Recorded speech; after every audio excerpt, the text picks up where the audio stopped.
Article 15. Le commissaire aux comptes. Le commissaire aux comptes est élu à l'Assemblée générale extraordinaire.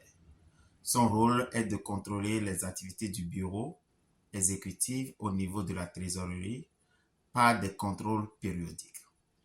Le commissaire aux comptes doit faire des comptes rendus aux AG extraordinaires au moins une fois l'an et forcément certifier les comptes du TG en fin de mandat.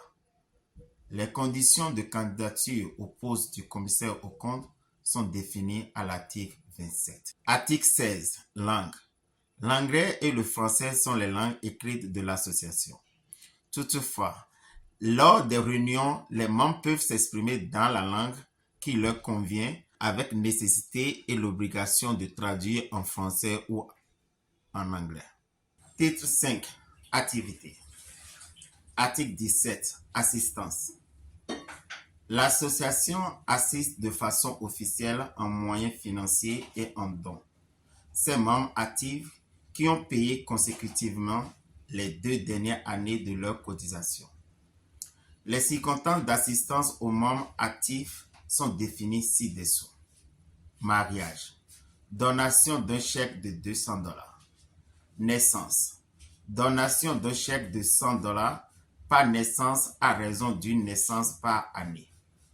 Maladie causant un handicap ou un empêchement pour le membre d'exercer pendant une durée d'au moins 3 mois.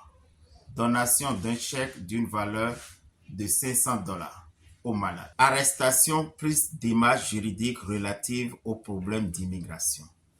Donation d'un chèque ABI d'une valeur de $500. Décès d'un membre actif. Donation d'un chèque ABI d'une valeur de $1000 à sa famille. En plus, une souscription volontaire sera lancée pour accompagner la famille. Décès d'un membre non actif.